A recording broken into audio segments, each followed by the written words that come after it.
Hello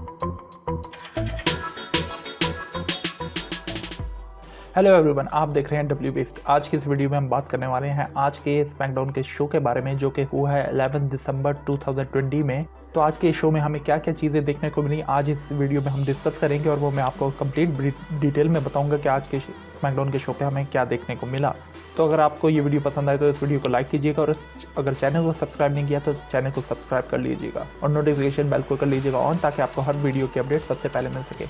तो चलें इस वीडियो को शुरू करते हैं। आज का स्मैकडाउन का शो हमें Emiway centre Thunderdome Orlando Florida में नहीं बल्कि हमें ट्रॉपिकाना फील्ड्स में देखने को मिला, जो कि एक न्यू जगह है WWE के सेटअप की।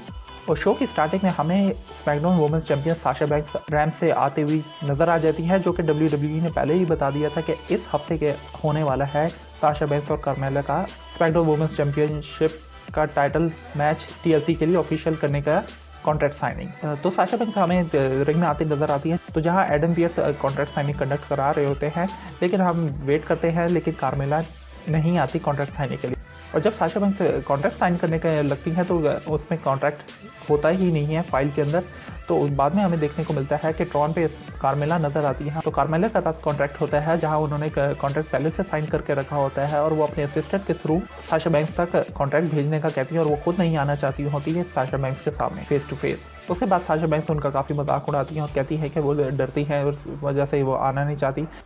हालांकि TLC के लिए ये स्मैकडाउन वुमेन्स चैंपियनशिप का मैच ऑफिशियल हो रहा था, लेकिन साशा बैंक्स की बातों से साशा बैंक्स ने कार्मेला को चैलेंज कर लिया कि आज ही वो स्मैकडाउन का वुमेन्स चैंपियनशिप मैच ले लें। तो कार्मेला भी रेडी हो गई और एडम पियर्स वहीं खड़े थे, तो उन्होंने भी मैच को ऑफिशियल करा दिया। हालांकि ये कोई रीज़न तो नहीं हुआ कि अभी TLC में जब इस मैच की कॉन्ट्रैक्ट साइनिंग ऑफिशियल हो रही है उसी में टाइटल मैच की को उन्होंने ऑफिशियल करा दिया, वो भी आज के स्मैकडाउन के मेन इवेंट के लिए। तो ये चीज़ तो बिल्कुल अजीब लगी कि आज के शो में जब ऑलरेडी TLC बड़े पेपर व्यू के लिए कॉन्ट्रैक्ट साइनिंग हो रही है, तो आज के मेन इवेंट में ये मैच कराने की क्या ज़रूरत थी, और वो भी टाइटल का। और इसके अलावा साशा बैंक्स उनके असिस्टेंट को मार के कार्मेला के सामने स्टेटमेंट भी सेट करती हैं कि वो उनका साथ क्या करने वाली हैं आज के स्मैकडाउन के टाइटल चैंपियनशिप के मैच के अंदर। फिर उसके बाद हमें SmackDown tag team champion street profit backstage केला ब्रैक्सटन से इंटरव्यू देते हुए नजर आ जाते हैं, जहां उनसे वो केला ब्रैक्सटन पूछती हैं कि डॉग जिगलर स्ट्रीट प्रॉफिट का मजाक उड़ाते हैं, और वो कहते हैं कि वो सीरियस ही नहीं है और वो नहीं वर्दी कंटेंडर स्मैकडाउन चैंपियनशिप के लिए। तो उसके बाद स्ट्रीट प्रॉफिट्स अपनी डोमिनेंस जाहिर करते हुए स्टेटमेंट बनाते हुए नजर आते हैं कि वो किस तरीके से बेहतर हैं बॉबी रूड और डॉग जिगलर से, और वो क्या करेंगे उनके साथ। फिर हमें मोंटेसफोर्ड और डॉग जिगलर का मैच देखने को मिल जाता है, जहां काफ़ी अच्छा मैच जाता है, लेकिन जिस तरह के रॉबर्ट रोड रिंग साइड पे ही होते हैं और वो एंजेलो डॉकिंस को अटैक करते हैं, और जिसकी वजह से उनकी मोंटेसफोर्ड की अट्रैक्शन डाइवर्ट होती है, जिसका वो बेनिफिट उठाते हुए डॉग जिगलर उनको हराने में कामयाब हो जाते हैं। तो हमें इस मैच के विनर डॉग जिगलर देखने को मिले। उसके बाद हमें बैक स्टेज सेगमेंट में इंटरकॉन्टिनेंटल चैंपियन दिख जाते हैं, जहाँ भी वो खड़े ही होते हैं। बिगी आते हैं और अपनी मर्चेंडाइज दिखाते हैं कि उन्होंने शर्ट पहनी होती है बिगी की, जो कि उनके सिंगल करियर के लिए मर्चेंडाइज है, क्योंकि सैमी ज़ैन WWE के इंटरकॉन्टिनेंटल चैंपियन है, और वो कहते हैं कि मुझे इतनी रिस्पेक्ट नहीं मिल रही कि मर्चेंडाइज वगैरह में उनकी करी जाए। तो उन्हीं के बीच हमें सैमी ज़ैन और बिगी के पीछे थोड़ी बहुत बहस देखने को मिल जाती है, कुछ इतना खास तो नहीं था उसमें बताने के लिए। तो उसके बाद उन्होंने सैमी ज़ैन के नाम की एक फेक शर्ट बनाई होती है, जिसमें मार्कर से उनका नाम और ड्राइंग बनाई होती है, जिसे सैमी ज़ैन गुस्से से फेंक देते हैं। तो उसके बाद हमें सैमी ज़ैन और बिगी का मैच देखने को मिल जाता है, जो कि होता है नॉन टाइटल मैच, और उसमें हमें काफ़ी अच्छा मैच देखने को मिलता है, जहाँ बिगी भी काफ़ी अच्छा परफॉर्म कर रहे होते हैं और सैमी ज़ैन भी कुछ हद तक कर रहे होते हैं, लेकिन सैमी ज़ैन अपनी माइंड टेक्निक आजमाते हुए उन्हें इधर से उधर भगाते हैं, और वही उन्होंने जो डैनियल ब्रायन के साथ किया था वही उनके साथ करके काउंट आउट से अपनी विक्ट्री हासिल कर लेते हैं सैमी ज़ैन, और बिगी हार जाते हैं। तो इस मैच के हमें विनर सैमी ज़ैन ही देखते हैं, और ये नॉन टाइटल मैच था, फिर भी सैमी ज़ैन जीतने में कामयाब रहते हैं। फिर उसके बाद हमें कार्मेला बैकस्टेज दिखती हैं केला ब्रैक्सटन के साथ, जो कि इंटरव्यू में वो बता रही होती हैं कि किस तरीके से वो आज टाइटल जीत जाएंगे, और अपनी सेलिब्रेशन करने का उन्होंने इंतजाम भी किया हुआ है, और वो अपने असिस्टेंट को ऑर्डर करती हैं कि वो एक सेलिब्रेशन का इंतजाम करे, क्योंकि आज वो स्मैकडाउन वुमेन्स चैंपियनशिप जीतने वाली हैं, और उसके बाद अपना सेलिब्रेशन या कह लें मेलिब्रेशन करने वाली हैं। फिर उसके बाद हमें रोमन रिंग्स बैक स्टेज देखने को मिल जाते हैं, जहाँ वो अपना LED के ऊपर प्रोमो देख रहे होते हैं, जो कि पिछले हफ्ते उन्होंने किया, और जो हमें मैच देखने को मिला था उससे रिलेटेड वो प्रोमो देख रहे होते हैं। तो उस प्रोमो के बाद हमें जो उसे उनका आते हुए नजर आते हैं, जो कि पॉल हेमन को साइड पर हटा के रोमन रिंग्स से बात करते हैं। तो उसके बाद हमें जो उसे नॉर्मल नज़र आते हैं और आके वो रोमन रिंग्स से बात करते हैं, हाल हवा लेते हैं, और तो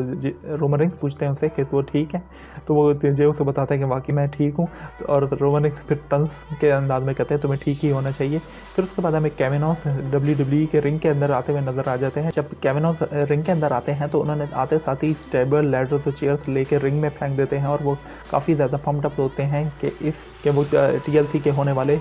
पेपर व्यू के लिए, और वो उन्होंने बताया है कि वो उनके लिए करियर का बहुत अच्छा मैच होने वाला है। वो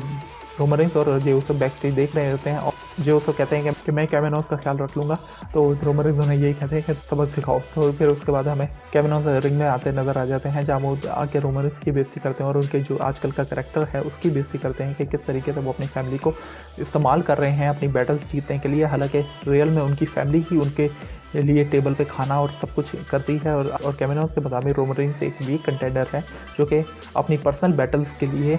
अपनी फैमिली के बंदों को इस्तेमाल करते हैं। जहाँ केविन ओवंस अभी बता ही रहे होते हैं कि उनके फ्रेंड्स वगैरह हैं, टेबल, लैडर्स और चेयर्स,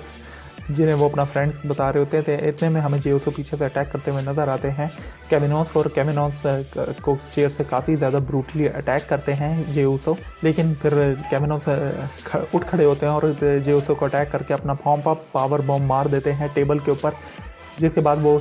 रोमन रेंस के पीछे जाते हैं कि वो रोमन रेंस को अटैक करना चाहते होते हैं, लेकिन वो उनसे सही चला नहीं जा रहा होता, लेकिन फिर भी वो पीछा करते हुए रोमन रेंस को बैक स्टेज ढूंढने चले जाते हैं। वो चले जाते हैं तो केला ब्रैक्स्टन उनका इंटरव्यू ले रही होती है कि इतने में पीछे से रोमन रेंस उन्हें बहुत ही ब्रूटली अटैक करते हैं और बहुत ज़्यादा मारते हैं। फिर उसके बाद वो कैमरामैन की तरफ जाके स्क्रीन पे यही बोलते हैं कि वो केविन ओवंस की फैमिली यानी कि बीवी और बच्चों से मुखातिब होकर बोलते हैं कि वो अपने फादर को समझा लें, क्योंकि आज जो वो उन्हें खाने को मिल रहा है वो रोमन रेंस की वजह से ही मिल रहा है। ये ना हो कि वो रोमन रेंस केविन ओवंस को बुरी तरह अटैक कर दें कि उनका खाना वगैरह ही सब कुछ छीन जाए। तो ये कह के रोमन रेंस वहाँ से निकल जाते हैं। उसके बाद हमें वुमेन्स टैग टीम मैच देखने को मिल जाता है जो कि होता है द राइट स्क्वाड और वर्सेस बिली के और नटालिया के बीच, जो कि काफ़ी अच्छा मैच होता है। लेकिन बिली के अपनी फजूल हरकतों की वजह से नटालिया को भी टैग नहीं दे पाती और जिसकी वजह से वो राइट स्क्वाड से मैच हार जाती हैं। तो इस मैच की विनर हमें राइट स्क्वाड देखने को मिल जाती हैं, जो कि बड़ी इजी विक्ट्री थी उनकी बिली के ऊपर। उसके बाद हमें बैक स्टेज चैड गेबल और ओटिस देखने को मिल जाते हैं इंटरव्यू देते हुए, जहाँ वो उनसे पूछती हैं कि वो अपनी जिस तरीके से आजकल चैड गेबल ओटिस को ट्रेन कर रहे हैं तो उनकी ट्रेनिंग दिखाई जाती है, जहाँ वो ब्लाइंड फोल्ड ट्रेनिंग उन्हें देते हैं कि किस तरीके से उन्हें सेंस होनी चाहिए। क्योंकि फजूल सी ट्रेनिंग है और जहाँ तक लग रहा है कि वो बिल्कुल ही केविन ओटिस का मजाक बना रहे हैं, क्योंकि ओटिस ज़रा भूले से हैं तो उनको ये चीज़ समझ नहीं आ रही, लेकिन वो एक तरीके से चैड गेबल उनको इस्तेमाल कर रहे हैं। फिर उसके बाद हमें चैड गेबल और ओटिस का मैच देखने को मिल जाता है former tag team champions Shinsuke Nakamura और सिजारो के साथ, जो कि काफ़ी अच्छा मैच होता है, जिसमें ओटिस तो अपनी पूरी मेहनत लगा रहे होते हैं, लेकिन जितनी दफ़ा भी चैड गेबल टैग मारते हैं वो अपना टैग मार के सही मायने में नहीं लड़ पाते और ओटिस भी अपना स्पेशल मूव उन्हें कोई भी परफॉर्म नहीं कर पाते और ओटिस को भी अपना कोई स्पेशल मूव नहीं परफॉर्म करने देते,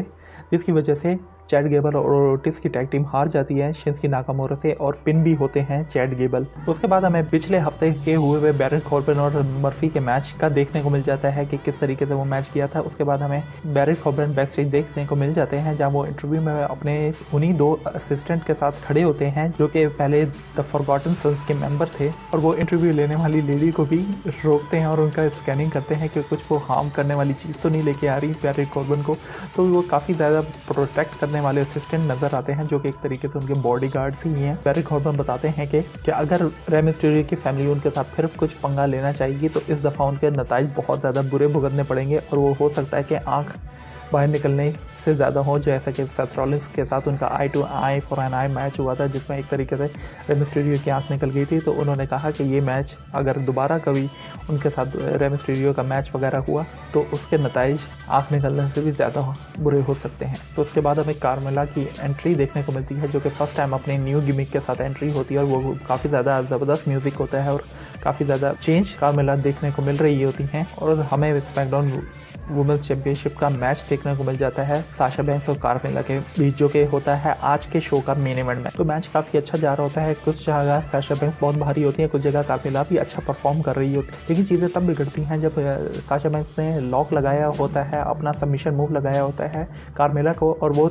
रोप्स तक नहीं पहुंच पा रही होती तो कार्मेला के असिस्टेंट आके साशा बैंक्स की टांग खींच के बाहर उन्हें निकाल देते हैं, जिसकी वजह से साशा बैंक्स काफ़ी गुस्से हो जाती हैं। इस चीज़ से बहुत गुस्सा होकर उनके असिस्टेंट के पीछे भाग पड़ती हैं और फिर उसके बाद जब वो वापसी रिंग में एंटर होती हैं तो कार्मेला और साशा बैंक्स की हमें लड़ाई देखने को मिल जाती है, जिसके बाद साशा बैंक्स गुस्से से कार्मेला को मारना शुरू कर देती है और रेफरी के 5 काउंट करने तक वो साशा बैंक्स नहीं रुकती कार्मेला को मारने से, जिसकी वजह से रेफरी मैच डिस्क्वालिफिकेशन में मैच एंड कर देता है कि विनर तो कार्मेला हो जाती है, लेकिन अभी भी SmackDown women's championship Sasha Banks के पास रहती है और वो अभी भी करंट स्मैकडाउन वुमेन चैंपियन हैं। उसके बाद उनके असिस्टेंट दोबारा इंटरप्ट करते नजर आते हैं, जिसके बाद साशा बैंक्स उन्हें भी अपने सबमिशन मूव में लगा लेती हैं कि उसके इतने में कार्मेला खड़ी हो जाती हैं और उनका साशा बैंक्स को काफ़ी ज़्यादा असल्ट करती हैं। और फिर जो उन्होंने सेलिब्रेशन के लिए आइस बकेट और शैम्पेन्स वगैरह मंगाई होती हैं उसी में साशा बैंक्स को मारती हैं और यहाँ तक कि एक शैम्पेन की बोतल साशा बैंक्स की कमर पे भी तोड़ देती हैं। और यूं ही हमें मैच एंड होने को देखने को मिल जाता है, जहाँ कार्मेला खड़ी हुई हंस रही होती हैं और शैम्पेन पी के इंजॉय करती हुई नजर आती है। तो उसके बाद हमें एक मैच कार्ड ऑफिशियल होता नजर आ जाता है, जो कि है स्ट्रीट प्रॉफिट्स, जो कि टैग टीम चैंपियनशिप का मैच है और वो होगा अगेंस्ट डॉल्फ ज़िगलर और रॉबर्ट रूट के। तो हमें अगले हफ्ते SmackDown tag team championship defend होती नजर आएंगी स्मैकडाउन के शो पे। तो ये था आज का स्मैकडाउन का शो। आप लोगों को ये शो कैसा लगा? तो अगर आपने पहले से नहीं देखा हुआ था तो अभी मैंने आपको काफ़ी सारी चीज़ें बता दी हैं। होप करता हूँ आपको ये वीडियो पसंद आई होगी। अगर वीडियो पसंद आई तो इस वीडियो को लाइक कीजिएगा और चैनल को सब्सक्राइब लाजमी कर लीजिएगा, ताकि आपको और नोटिफिकेशन बेल को कर लीजिएगा ऑन, ताकि आपको हर वीडियो की नोटिफिकेशन सबसे पहले मिल सके। तब तक के लिए टेक केयर और मैं मिलूंगा आपसे नेक्स्ट वीडियो में।